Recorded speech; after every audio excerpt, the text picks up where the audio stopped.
This is the Average Guy Network, and you have found Home Gadget Geeks show number 630 with Sammie Collison, recorded on November 29th, 2024.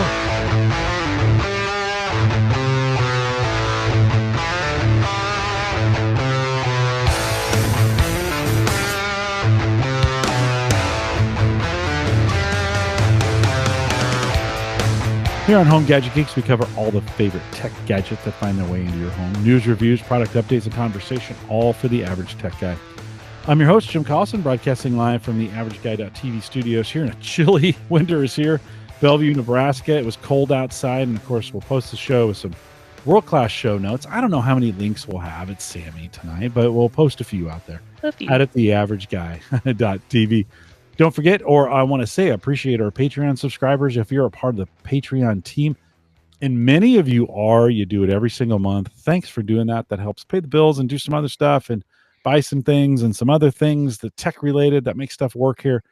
If you want to join the Patreon team, head over to theaverageguy.tv/Patreon, and you can join that team. Just one plan, $5. Join it for 1 month or as many as you want.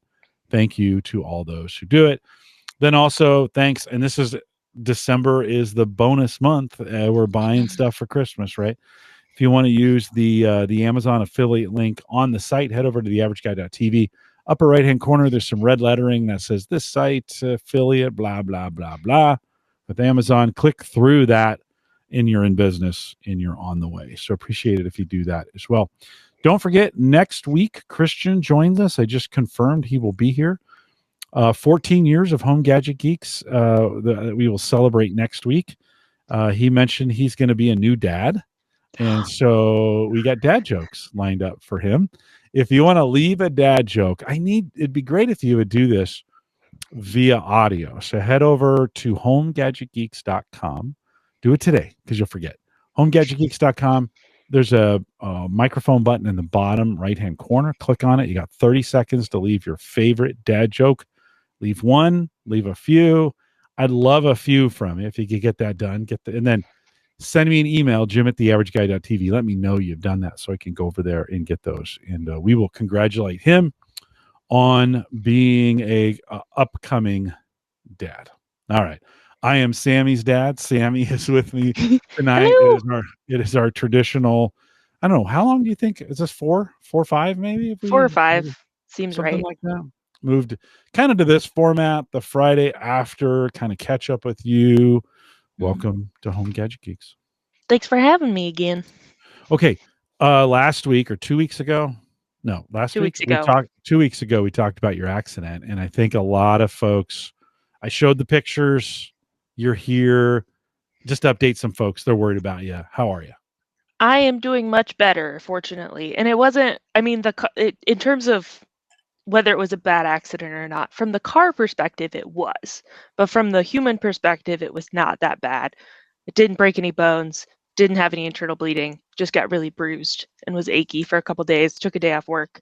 But I've been resting, healing, been to the chiropractor, feeling much better. Still carless at this moment. We'll start car shopping soon, but doing much better overall. What have you learned? I set you on a mission to learn more about vehicles in this process. I want you to be a part of it, you to pick it out. What have you learned so far? I think I've learned there's definitely like the general stuff that I had heard bits and pieces from like watching other people car shop about like making sure that it hasn't been in accidents before, whether or not it's a salvage title, how many miles it has on it. But I also have been learning from, especially my brother Tim, who is a mechanic professionally, about the fact that like when you say there's an automatic transmission, there's multiple types within that. So like in certain makes have better versions of those transmissions than others. So you got to watch out for that, and like learning to look back at like whether that make and model has had a recall that year and how to do that on Kelley Blue Book and all that jazz. Basically just like digging into the meat of the history of a car. Because I started with like 0.5% of knowledge. Now I have like 2% knowledge. Well, you have this Clifton Strengths theme of input, which I Yes. think is number one for you, right? It is my number one. Which means you like to collect all this information. So I kind of challenged you to just get smarter about the process. Are you leaning? John Biggs in the chat says now is a great time to buy a Tesla for real. That's because their prices are down. But Yes. what are you thinking? What do you kind of? We haven't decided yet. We've got insurance money still coming. We went through your budget. We kind of figured out what you could do, some of those kinds of things, secured some financing.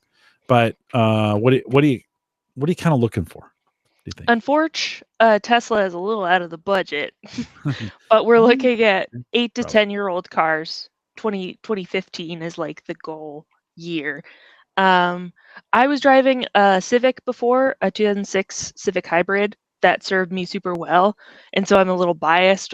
A lot of the families owned Civics, Honda Civics, before, and so I know that they're reliable and I trust them. So that's definitely option A. We're also becoming a Subaru family.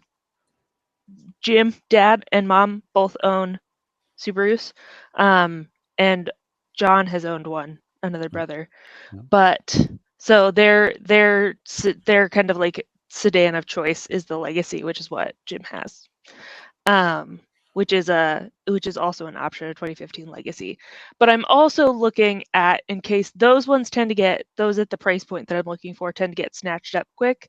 So I'm also looking at something that's doesn't, because like I like the Subarus for their safety features especially, but something that's more in the line of a Honda Civic is I think it's a Hyundai Elantra. They made a bunch, like Hyundai improved dramatically between 2011 and 2015, and they made a bunch of Elantras in 2015. And so there's a bunch on the market, and not for necessarily bad reasons. Like there was one recall for a brake fluid line thing that I'd have to get checked out, but there's a bunch on the market which decreases the demand for them, but they're not a bad car. So that's another one that I'm considering, but mostly looking at non-American made sedans from about 2015. Yeah. Joe says out in chat, says you can get a used Model 3 for less than 20 with the rebate. We are, and I think we're trying to keep you in that 10 range for, you've got some money to put down. So 10 to 15 is kind of where we want to get you to be. That seems about the right price. The used car market is depressed overall. It's the new market. We kind of the opposite swing where we were 3 years ago. So we're in good shape. I am most excited about you learning about some of these technical things. You were spending some time. Subarus have CVT transmissions and Hondas don't, and we were talking a little bit about the differences between the two and what it means for that. So it's just good. I think it's give you a good education on the car process. I think you'll also appreciate it a little bit more when you have it. For sure. Thinking about maintenance and some of those kinds of things that go into it. So I think overall good experience for you, even though it was a terrible experience, but you're okay, right? I mean, yes, I said that, but you're okay, right? Okay, yeah. good. And EVs are exciting. I'm glad that more companies are making electric vehicles. And so that'll probably might be my next car, because hopefully I will get a long time out of this next car that I buy. So the car after that, maybe some used EVs will be in good shape. Yeah. And everybody will have fine-tuned the technology, because I don't want to be on the bleeding edge of the new technology. I'm not about that. I like tried and true. Yeah. I wonder, that's a good question. I wonder if we would consider EVs still. Would they bleeding is the very first one, right? Then cutting would be the second one.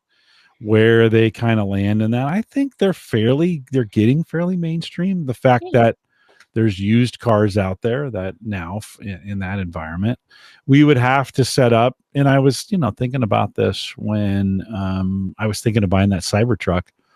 If we did it, you're still here, we'd have to have some kind of charging thing for you here if you went that route. So we could do it. I mean, it could be done, but we're not going to do it, at least at this point. Not right now, but it's a thought for the future for sure. The future is electric vehicles, in my opinion. Yeah, you're probably right. So good stuff. Okay. let's catch up. A lot has happened to you since last year. Let's, Indeed. for those who haven't listened before, where were you last year at this time? And then let's progress forward, just catch people up. So last year, I had been working at the Bellevue Public Library, our local public library, for about 9 months, I think, 9 or 10 months. And I was really hitting my stride, and I was eyeballing a potential promotion that was I could kind of see it down the line that somebody up the chain was going to leave. And I was kind of eyeballing that position.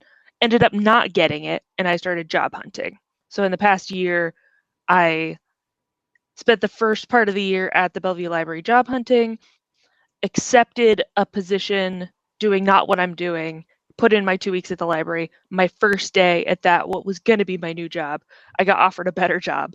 So I took that and ended up having 6 weeks with no work, which was less than ideal, but not a financial catastrophe because I have a good situation here. But now I work at one of our local high schools. I am their library para.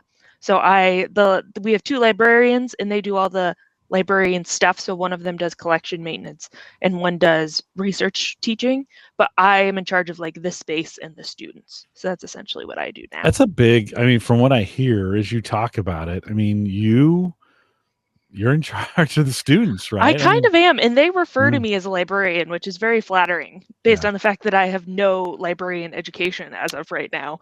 But it is very nice, and it was an upgrade to a full-time gig, which is what I needed, and I've got a really good benefits package because I work for a school district. So it was a really big step up into real adulthood for me, and it was very exciting. Mm-hmm. So I started in August, and so I'm almost one semester down working at the school. Yeah. What have you learned from, I don't know if going into this job, you thought it was going to be as student heavy, or maybe you did. I don't know. What have you learned about yourself through this process? Once I did the second interview with the librarians, I knew it was going to be a very student heavy job, but I didn't know how that was going to go because I had some experience working with teens, but that was never like a primary function of my job. It was something that I was like, I think I can do this, but I was very much like, I could crash and burn and get fired. Like we'll see. We'll hope I rise to the occasion. And I think I have. I think I do a pretty good job. People say nice things about me, and a lot of the students like me. The ones that like to break rules don't like me, but that's pretty par for the course. But yeah, I think I like working with teenagers a lot more than I thought I ever would. If you had told me 5 years ago, like, hey, you're going to be working in a high school, I would have been like, that's crazy.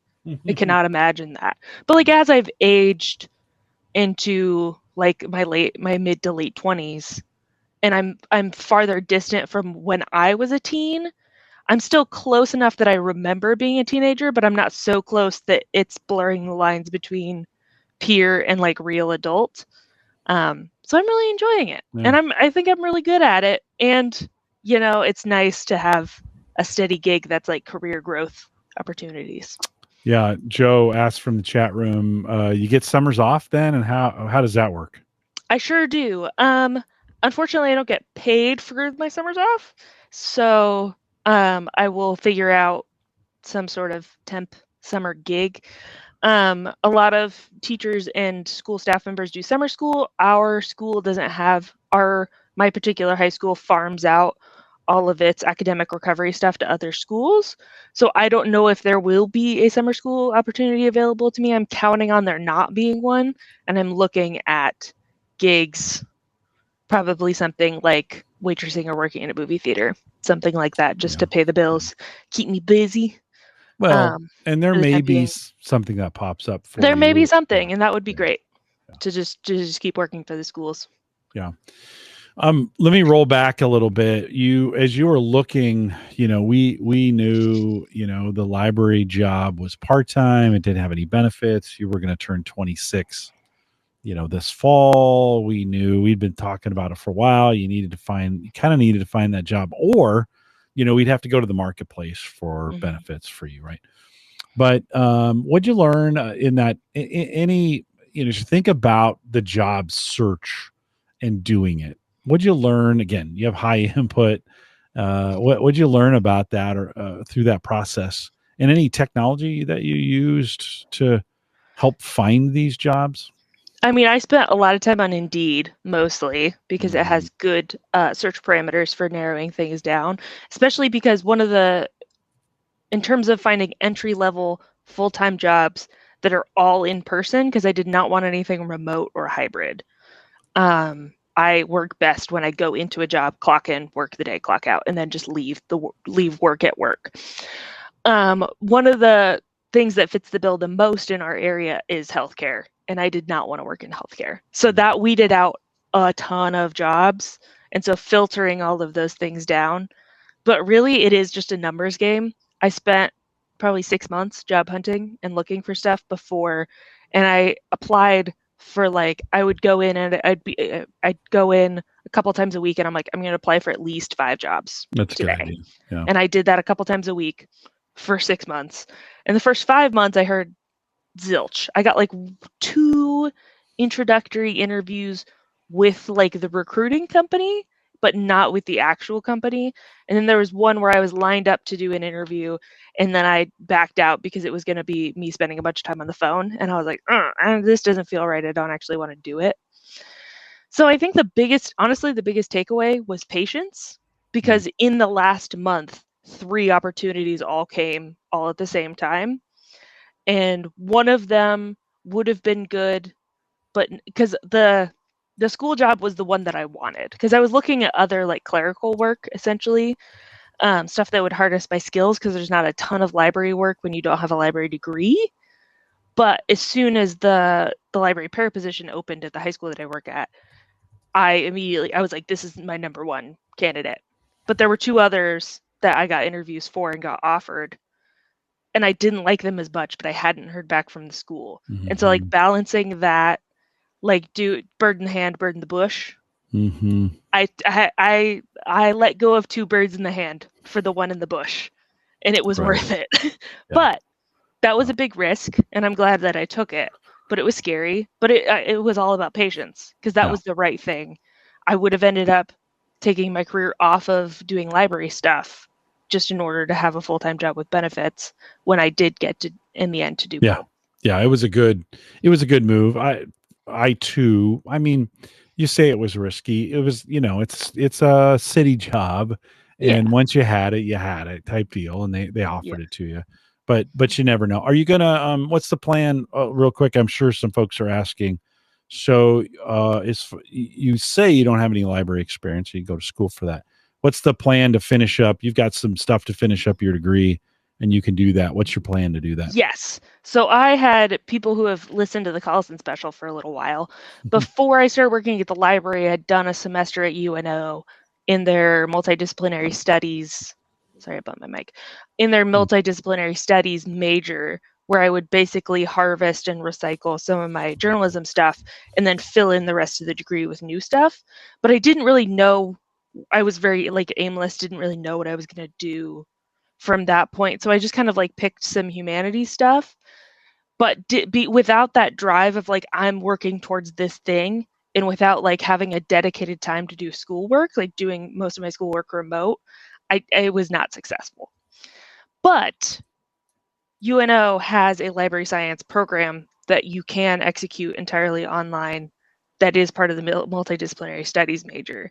So I have developed a plan for doing the same thing of making my journalism credits the secondary, and then making the primary concentration of the degree library science. The current plan, because I need about 12 courses, is to spread it out and do a course per trimester, so I can do school while working full time, because even doing school part time would be a lot. So one class per trimester for the next 4 years or so, and end up with a bachelor's in library science and journalism, which would be great. And also is great because my pension plan through the schools has a 5-year vestment period. So if I stay for 5 years, then the district matches everything that I've put into that pension. So it behooves me to stay in this job for at least 5 years. And if I spend those 4 of those 5 years finishing my degree, then I am geared to potentially leave the district and do something, go back to maybe the public library sector with more experience, knowledge, and a pretty good boost to my retirement. Yeah, gives you some good options. Just gives you some good options. It's always, that's the question I get from folks who know you all the time is, so is she gonna finish? I'm like, oh, there's a plan. There's a plan. And I might get 1 or 2 semesters into it and it might crash and burn, but I feel like I've learned a lot about myself and what motivates me. And the nature of my job is I have a lot of, not downtime at my desk, but I spend a lot of the time at the desk just needing to be available to students. So I can't get like locked in on anything. I can't put headphones in. I can't get like deep into a book or like play music. And so I just need to be at the desk doing things that can be dropped in a second to help a student or to deal with a behavior issue, something like that. And so like online schoolwork is something that I can execute in those little bits of time at my desk at work. And so I can just like do school at work and not worry about the anxiety of like bringing homework home, which is one of the things that I really struggled with. So that's nice. This is my ideal plan to hack my brain and my executive dysfunction problems. I think it's a good one. I think you got a good shot at it. Nothing's guaranteed, but you got a good you have a really good shot at it. You had, during the job search, you had run your resume through ChatGPT to kind of sharpen it up. How'd that experience go? It was really good for the thing that I needed most, which was condensing my bullet points, because I'm just like a long-winded writer. This is the thing about me. And like the thing that made it doable as a journalist was that all of my writing would go through bare minimum 3 editors, if not 4 or 5, and they would really help me cut stuff down, or I would write a whole story and then cut it down. And I think I was just out of practice, honestly. Like a lot of the stuff that I was writing was really long-winded. Every like paragraph under, it was a true paragraph under each experience bullet of like, here's all the things that I did. It's like, let's just make this shorter. Let's just condense this sentence into like 3 words. And I'm like, thanks, I needed that. I just needed an editor, basically. Yeah. And it worked, and it condensed it into a 1-page. Okay. I was going to say, did you take exactly what it gave you? Did you go back and do your own revision on it? I did some tweaks, because sometimes it would cut out something that I felt was important, because it's a machine. It doesn't think the way that people do. So I did tweak it a little bit, and like I didn't use it to like write the resume whole cloth. Like I kind of knew how to write a resume, and I knew how I wanted it to be structured, but it was mostly like the actual meat of the resume of like describing what my jobs were. It condensed those from paragraphs into bullet points really well.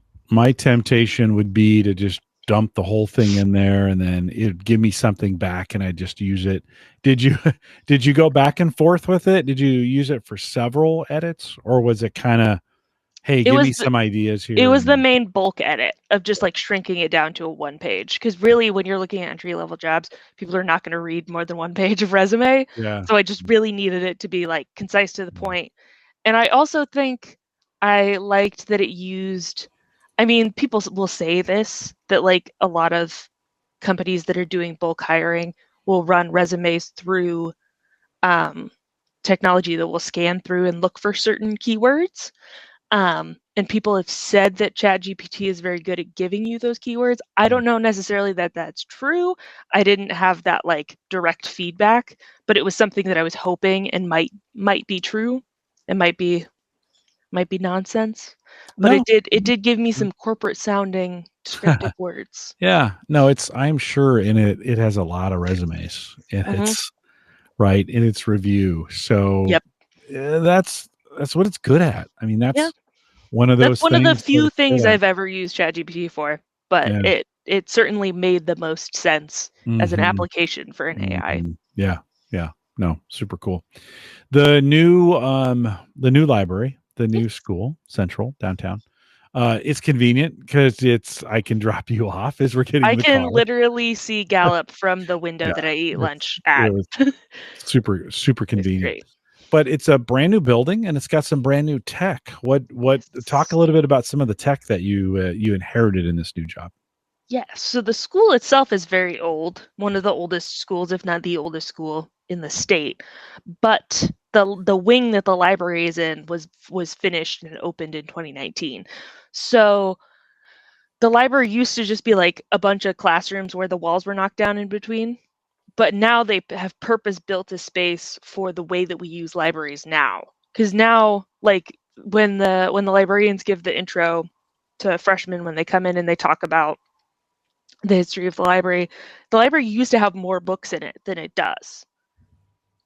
And you would think that with a bigger space you would have more books, but like we've changed the way that we use libraries. And so now half of the library is a classroom space with like tiered seating and a projector that comes down from the ceiling. And because all of the students have iPads. So all of the students come in, they take a seat in the classroom area, they open up their iPads, and the librarians will teach them, like give them reader's advisory or teach them how to research, which is one of the primary things that school libraries have done and continue to do. But so much of that research is now through online databases. And so you need a device in front of you. You're not hitting the books. Students will come and ask for books about their topics. They'll ask for nonfiction. And I'm like, honestly, our nonfiction section is really sparse because all of it is in our databases. And so that's kind of half the library. And a lot of the library, honestly, is social space because there's so few spaces in the school because everything like space is at a premium. There's so few spaces in the school for students to just hang out and just like do homework during their study hall before or after school. And so that's one of the primary uses for the space is just independent study space, which is it's very similar to a college library in that way. A lot of high school libraries are becoming more college library, like less books, more outlets everywhere. Every single surface that could have an outlet has an outlet. And there's just lots of tables and places for students to sit and either use their iPad because every student has one, or check out a laptop. We have a mini computer lab, but we're honestly getting rid of it at the end of the semester.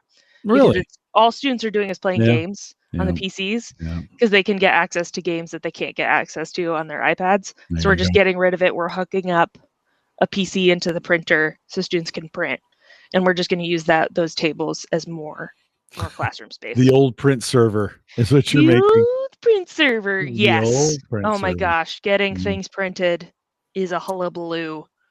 Well, printing has taken on a whole different thing too. I mean, we still have to print, but I just don't think we're printing like we used to. I mean, no, but there are teachers who are still old school enough that they don't want students turning in papers in like Canvas digitally. They want a physical piece of paper. Yeah. It'll be a while, I think, before. I mean, I'd want a paper. It is nice. It is nice because especially if it's double spaced, you can write notes and feedback in the margins. It's easier to read for the teacher when they're grading 100 essays. To have a physical paper rather than a screen in front of them for several hours. So I get it. Well, and you could get a version that is like paper on them and then make the markings and do all the things that you would normally do, right, via PDF. But I get it. I mean, it's that as you think about the last bastion of paper printing, school papers are probably the last thing, and a lot of businesses are probably still doing stuff on paper. I'll be honest, I don't print that much anymore. What's crazy, I print Menards receipts because they make you. It's the rebate. They make you. I've printed some insurance things that we've done recently. I keep because printed medical copies. stuff is all either physical paper or fax. Yeah, like that's still the most secure way. With HIPAA, insurance.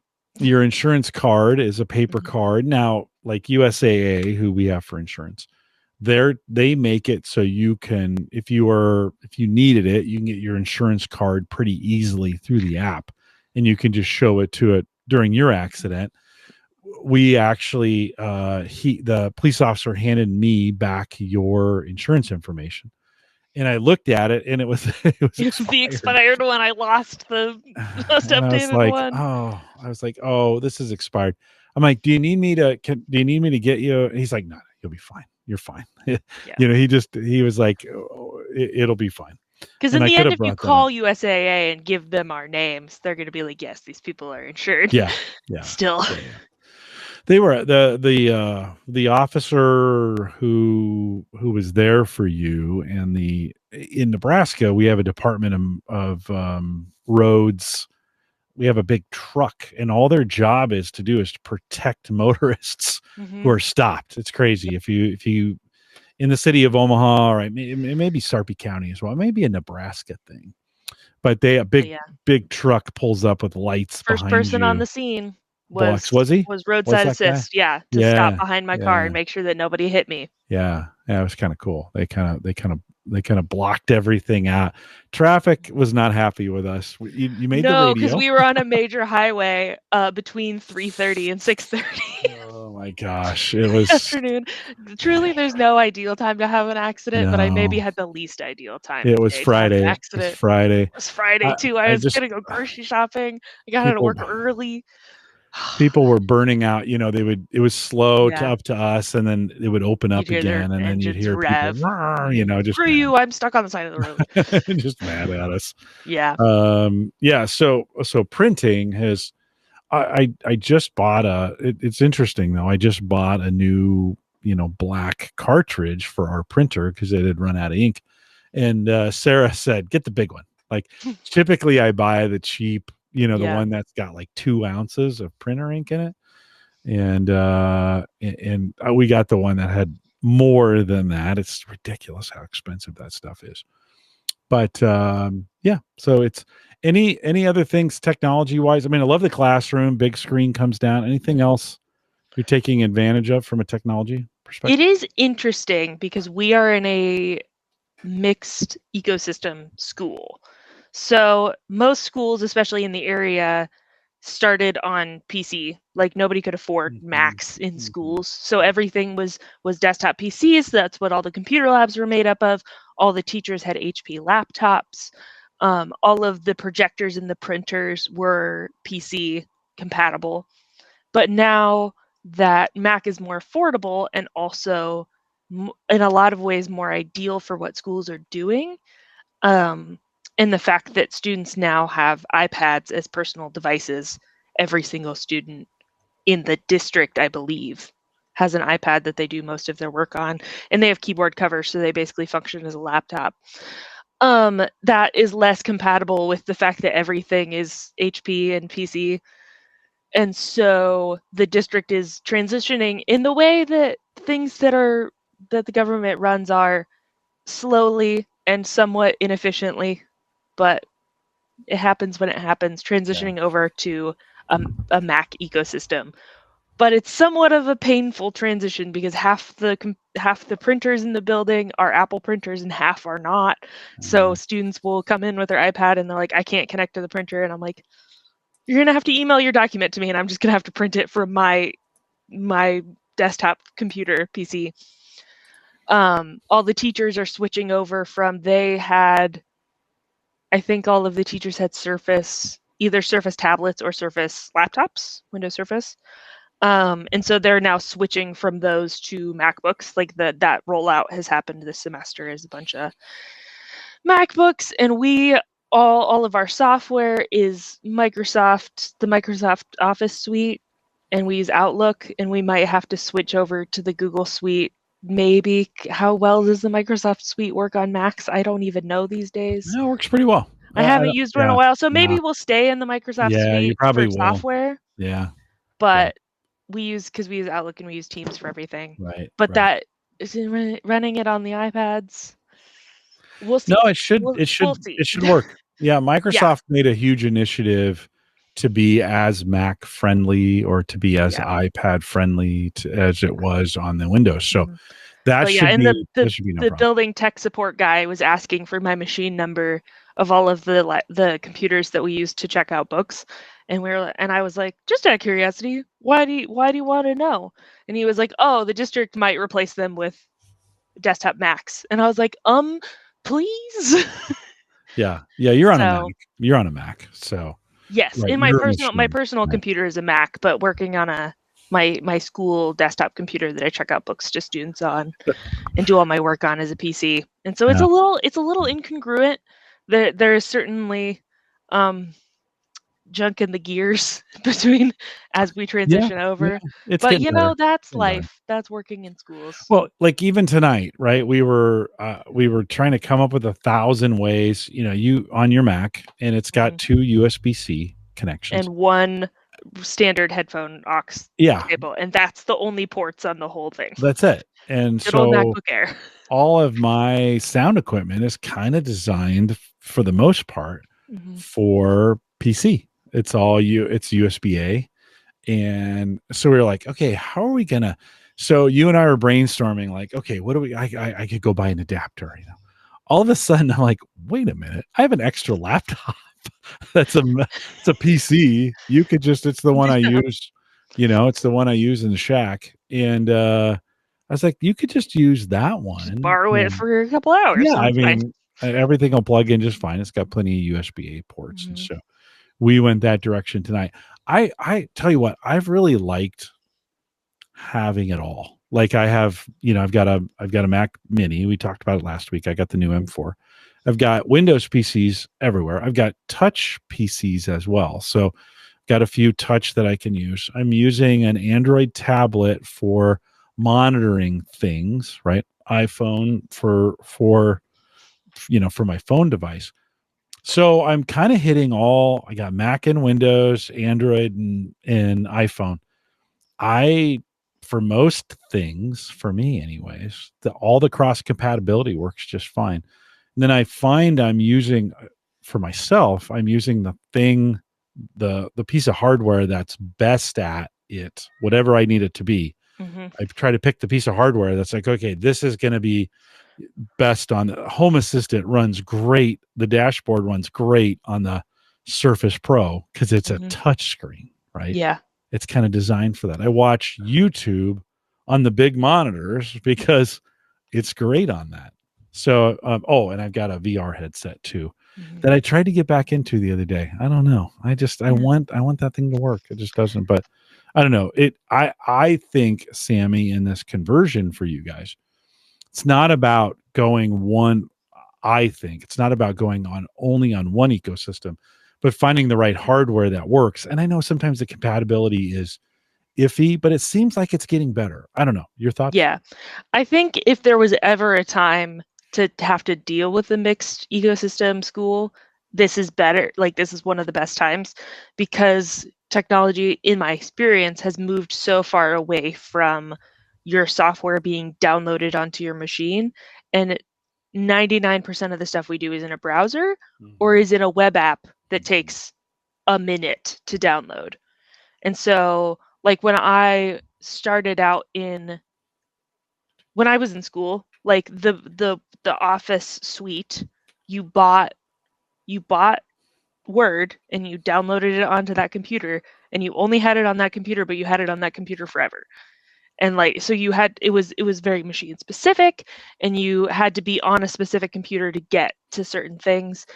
We weren't saving things on the cloud. We had flash drives, but now everything is in the cloud. You can use the entire Microsoft suite in a browser. You can, I think Adobe to a limited capacity you can use in a browser. And it's a membership. And so you can log in and get it onto whatever computer you're using at the time, which is way easier.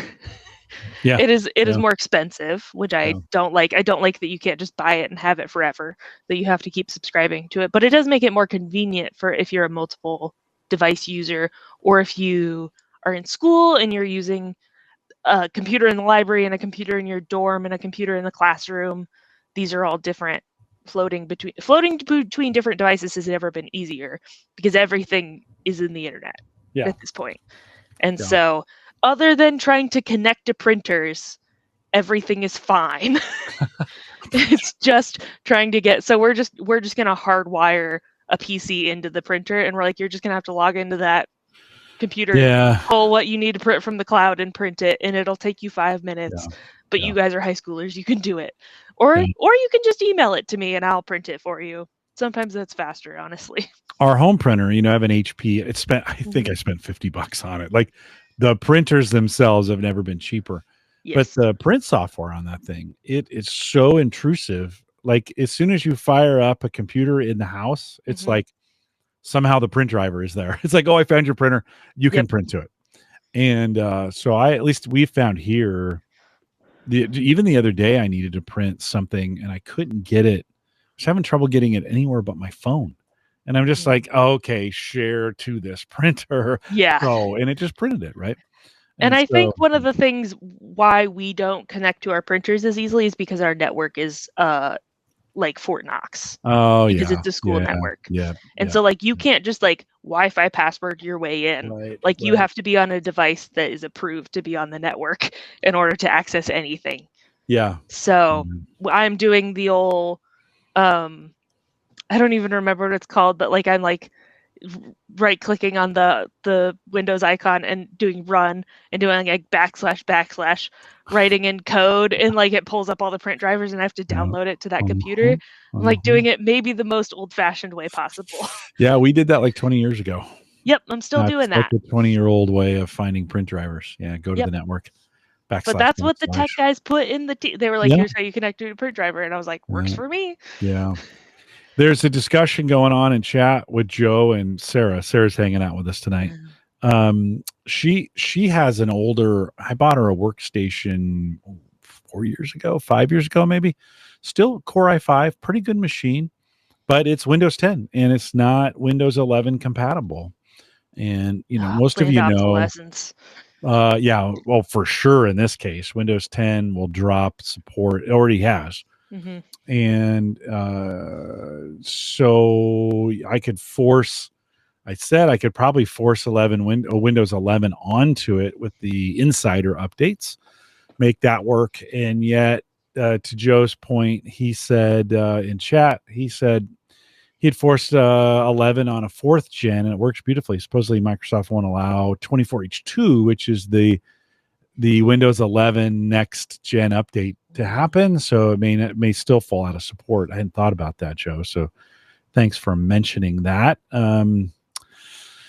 Although, Sarah, you have a laptop too. So maybe it's time to retire that desktop. We'll have to move some things off of that. And you'll have to go back to just listen, I have a crypto machine that's running Windows 10. I think I'm just going to let it keep running.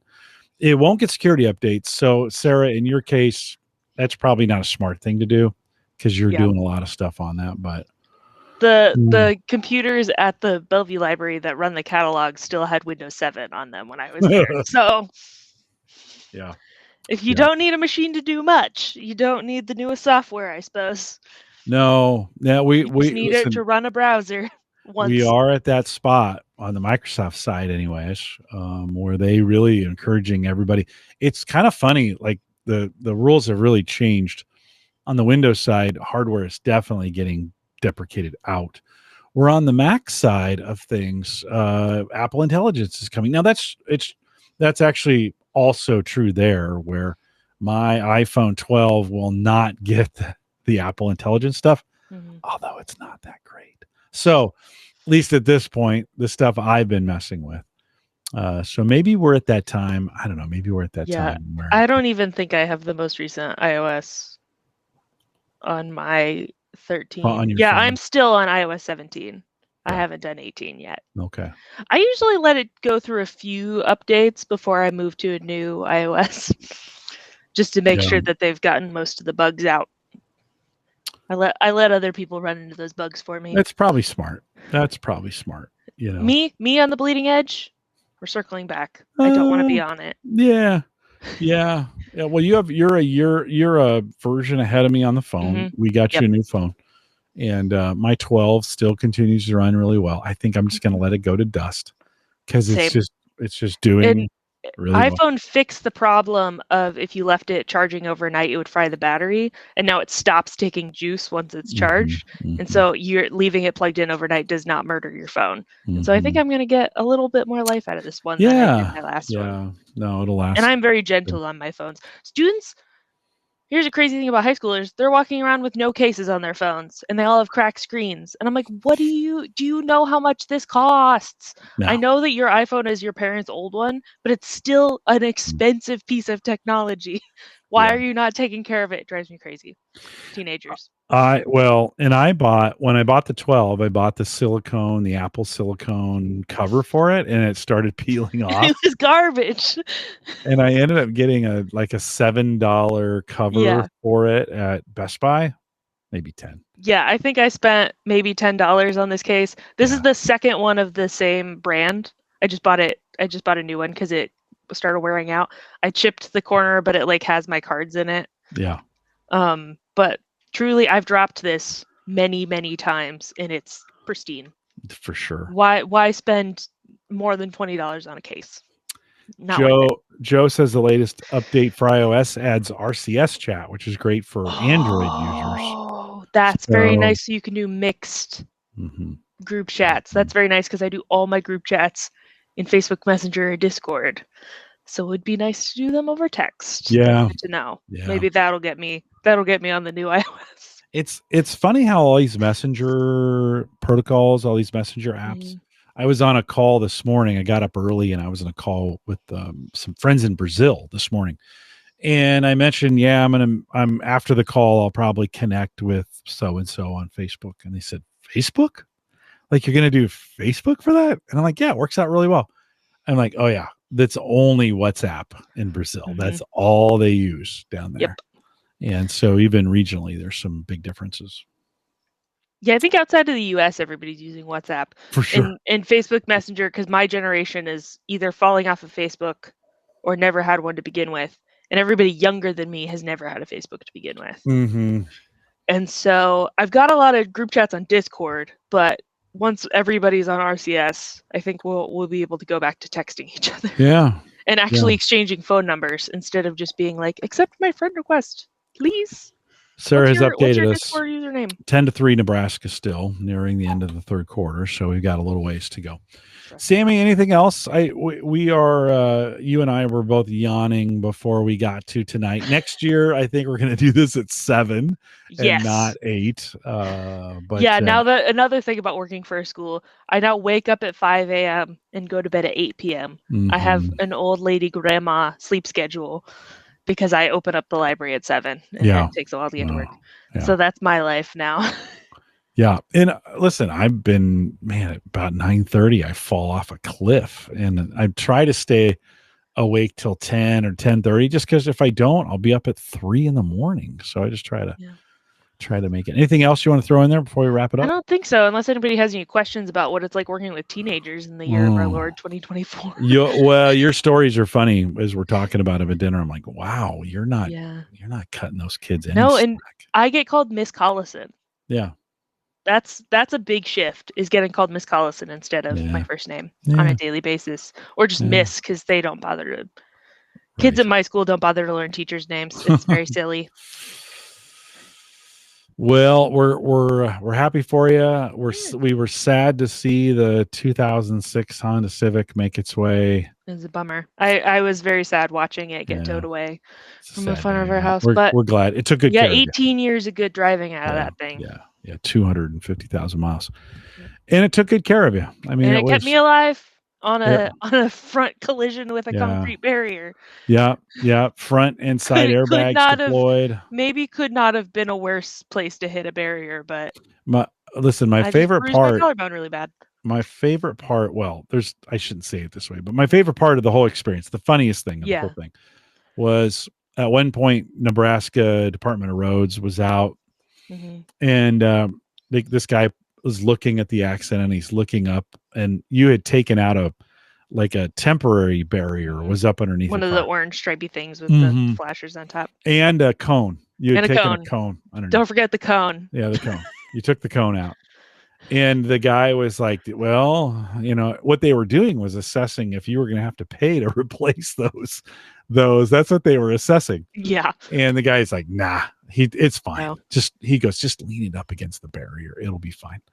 Yeah. And it was bent. It had a good C bend. It was to like it. fully under my car. You had bent it. And I mean, Civics are designed for anything that hits the front end to go under instead of into the driver. Right. So, good engineering. No, it was super good. The car was full of Diet Coke. But, yes, I had a full Diet Coke in my cup holder. I hadn't taken a single sip because I swung by Burger King on my way out of work and I was going to grocery shop and I needed some caffeine. And it went all over the car. My glasses on the floor, my phone on the floor. Yeah. Everything. I talked about this Brewmate cup on an episode. Update. Oh, I still have it. It has one single dent below the handle from the accident. So I had just gotten it last time I talked about it, and I can now wholeheartedly recommend nice. Brewmate tumbler. Good. Well, we'll put a link to that in the show notes. The one product we talked about. And John says it was great hearing your updates. So thanks for coming on. As is the tradition stands, we'll have you back next. If we're still doing this, if I'm still doing it, we'll have you back next Thanksgiving, or at least the week of Thanksgiving. Couple reminders on the way out. If you want to join us live for the next 3 weeks, Christian is back next week. It's his 14 years of Home Gadget Geeks, and we'll celebrate that with him. Don't forget the dad jokes. HomeGadgetGeeks.com. Record those for me. Submit your dad jokes, your best dad jokes. John Biggs is joining me on the 19th. On the 19th. But before that, Dave McCabe is going to come back and join us on the 12th. So Dave will be here on the 12th. John on the 19th. It's Christmas on the 26th. I'm taking that weekend off. And then Aaron Lawrence is back. We're going to look at the future of technology and gadgets for 2025.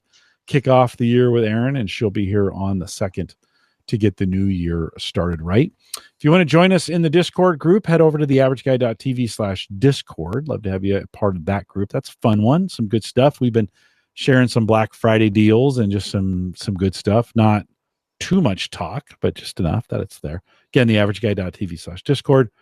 And don't forget the AverageGuy.tv platform, both web and media hosting, powered by Maple Grove Partners. Get secure, reliable, high-speed hosting from people that you know and you trust. And you know that's Christian. For more information, check out Maple Grove Partners, all one word, maplegrovepartners.com. He's got a plan. I think it's still starting at $10. We'll find out in next week when he's on, but I think the plans still start at $10. Sammie, thanks for coming on tonight, and we're glad you're fine. So Thanks I'm glad for having me. Worked out well. My roller coaster of my 20s. Every time I'm on, my life is totally different. Yeah. Well, it's kind of fun because we have 4 or 5 or 6 of these where we kind of talk about what you're doing. So it's kind of cool. We are live every Thursday, 8 p.m. Central, 9 Eastern, out here at theaverageguy.tv/live. Be back next week with Christian. Sanders is in the room now, meowing. For everybody who listened live, thanks for coming out. With that, we'll say goodbye, everybody.